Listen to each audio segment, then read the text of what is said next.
उन्होंने ये बोल दिया है कि अब हम नहीं सुनेंगे।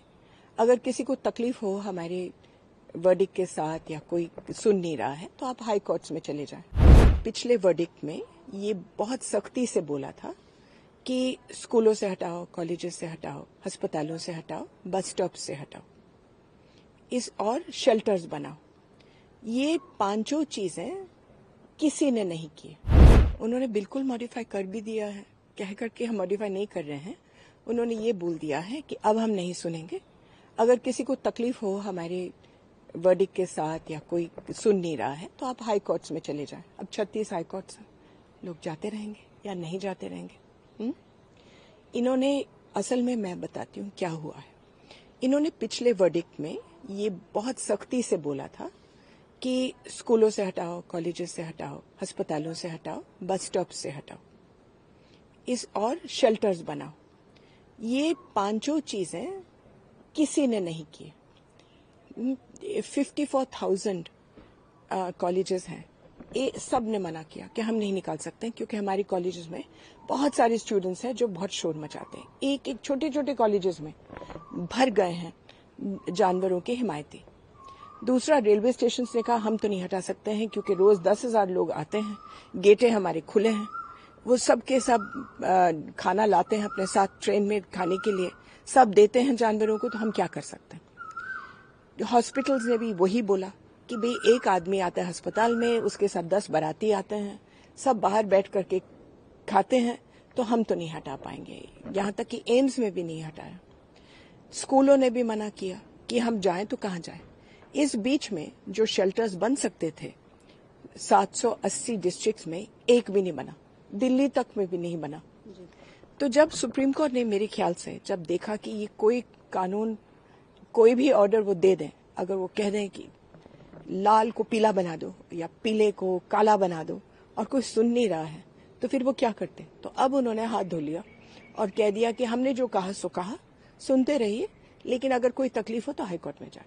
जी, हम लोगों ने देखा किस तरह से जो एनिमल सपोर्टर्स हैं वो शुरू से ही इस केस में लगे हुए हैं, एसोसिएट हैं, आप खुद भी इसमें एसोसिएट हैं, कोऑर्डिनेट कर रहे हैं। प्रोटेस्ट में भी हमने देखा आपकी अपीयरेंस थी। शुरू से क्या एग्जैक्टली डिमांड रही है? जी, हमारा डिमांड ये है कि एबीसी सेंटर बनाओ और तमीज से बनाओ। जो एबीसी सेंटर्स बने हैं वो बहुत ही घटिया हैं और वो लोगों के रिश्तेदारों को दिए गए। एमसीडी वालों ने अपने लोगों को दिए, किसी को किसी ने दिया, और फिर वो जानवरों को ठीक से नहीं रखते हैं। और फिर ऑपरेशन, आखिर ये मेजर ऑपरेशन है, उनका ऑपरेशन करने के बाद वो अमीर कॉलोनी से गरीब में भेजते हैं। अगर ज्यादातर कौन लोग कटे जा रहे हैं, कुत्तों को कौन काटते हैं? ज्यादातर गरीब लोग। और क्यों काटते हैं? क्योंकि उनको भेजे गए हैं उनके कॉलोनीज में अमीर लोगों ने। ये RWA सब पैसा दे करके रात के वक्त चोरी से उठवाते हैं और इधर उधर फेंकवाते हैं।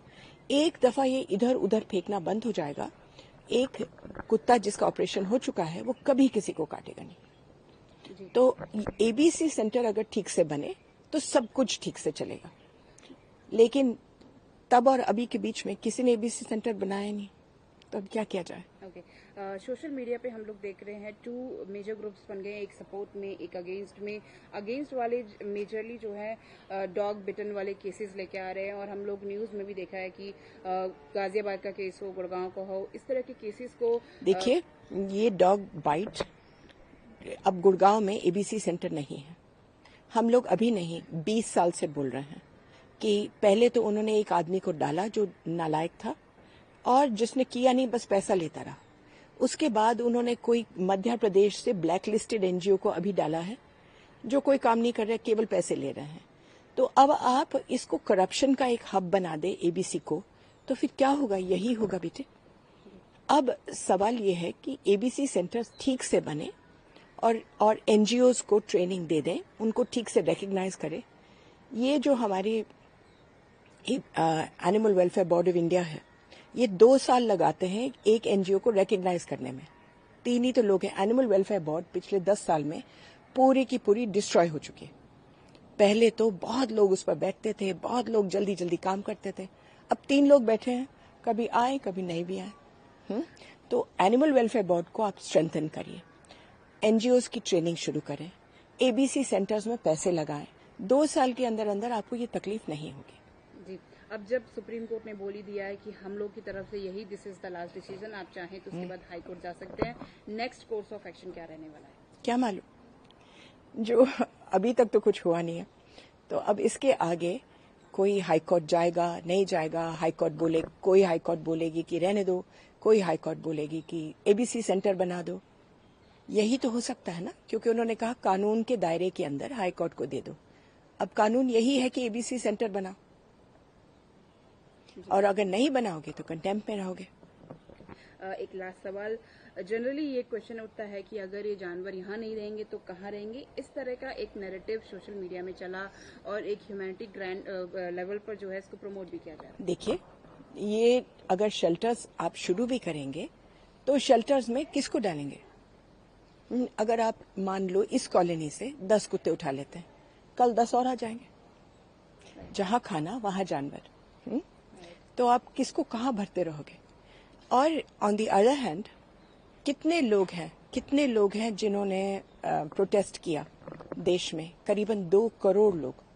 इसीलिए तो सुप्रीम कोर्ट ने कहा भैया हमसे तो होता नहीं है, ना सरकार सुनती है, ना कोई इंस्टीट्यूशन निकाल रहा है, उसके ऊपर से 2 करोड़ लोग लगे हुए हैं खिलाफत करने में, तो हम क्या कर सकते हैं? ये एनिमल वेलफेयर मूवमेंट एक बहुत तगड़ी मूवमेंट है।